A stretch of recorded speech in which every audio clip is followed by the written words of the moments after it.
Bismillahirrahmanirrahim. Assalamualaikum warahmatullahi wabarakatuh. Perkenalkan, nama saya Andi Fatir Kadri, perwakilan dari kelompok 4, ingin memberikan gambaran dan penjelasan dengan video tentang pembelahan mitosis dan meiosis.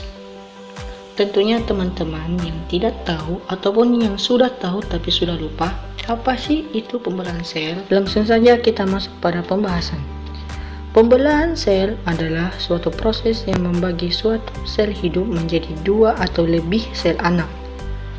Sel mengalami pembelahan bertujuan untuk pertumbuhan, perbaikan, dan reproduksi. Jenis pembelahan sel ada dua macam, yakni pembelahan secara mitosis dan meiosis. Pembelahan meiosis hanya terjadi pada organ kelamin.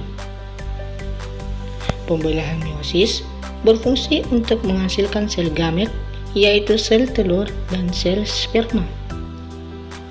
Melalui pembelahan ini akan dihasilkan sel anak yang mempunyai kromosom setengah dari kromosom sel induk.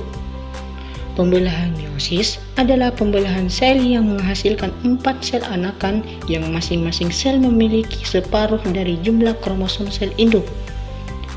Jumlah kromosom yang dimiliki oleh sel anakan adalah N atau disebut dengan haploid. Maka pembelahan sel meiosis disebut sebagai pembelahan reduksi. Adapun fase-fase pembelahan meiosis mirip dengan fase-fase pembelahan mitosis. Pembelahan meiosis berlangsung dalam dua tingkat, yakni meiosis ke-1 dan meiosis kedua. Fase pembelahan meiosis ke-1 yakni pada tahap propasi pertama. Pada tahapan ini, membran inti mulai rusak menjadi bagian-bagian kecil yang dikenal dengan fragmen dan terbentuk gelendong pembelahan. Benang-benang kromatin menjadi padat menjadi kromosom dan kromosom menjadi berpasangan. Kemudian terjadi perpindahan silang atau pertukaran segmen molekul DNA yang sesuai di antara kromatin non-saudara. Pada tahap propase ke-1, kromosom berjejer pada bidang pembelahan. Kemudian tahapan anapase 1. Pada tahapan ini, kromosom homolog memisah dan bergerak ke kutub-kutub yang berlawanan. Pada tahap telopase ke-1, kromosom homolog memisah dan bergerak ke kutub-kutub berlawanan, kemudian membran inti mulai terbentuk kembali dan sitogenesis menyebabkan terbentuknya dua sel anakan yang bersifat haploid. Kemudian pembelahan meiosis tingkat kedua.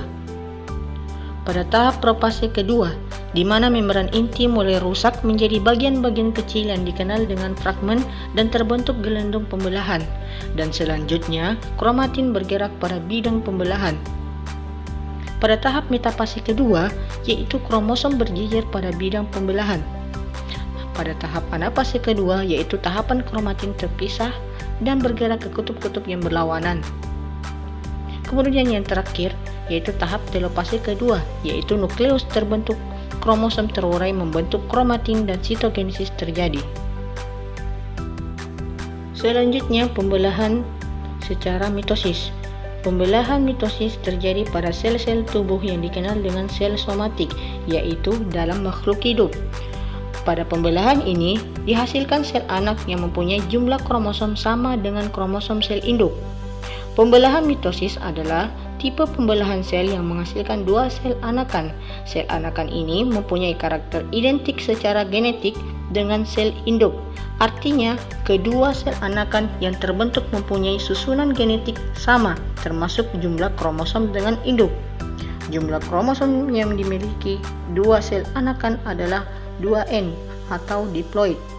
Diploid adalah sel-sel yang memiliki kromosomnya berpasangan.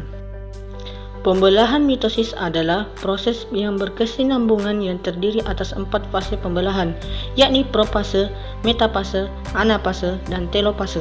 Pada tahap akhir mitosis yang dikenal dengan fase telopase, umumnya selalu diikuti pembelahan sitoplasma yang disebut sitogenesis.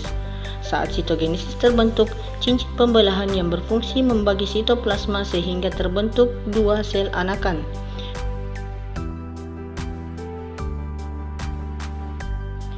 Fase-fase pembelahan mitosis. Yang pertama, tahap profase. Pada tahapan ini awalnya membran inti mulai rusak menjadi bagian-bagian kecil yang dikenal dengan fragmen. Kemudian, benang-benang kromatin memadat menjadi kromosom.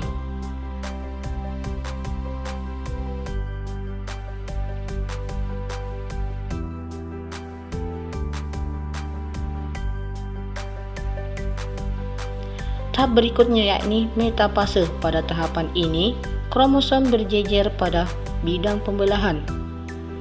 Tahap anafase. Pada tahapan ini, kromatin saudara dari setiap pasangan memisah menuju kutub yang berlawanan.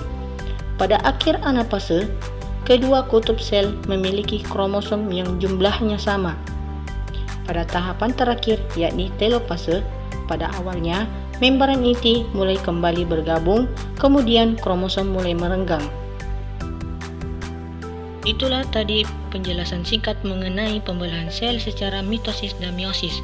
Semoga bermanfaat untuk teman-teman sekalian. Kurang lebihnya mohon dimaafkan. Assalamualaikum warahmatullahi wabarakatuh.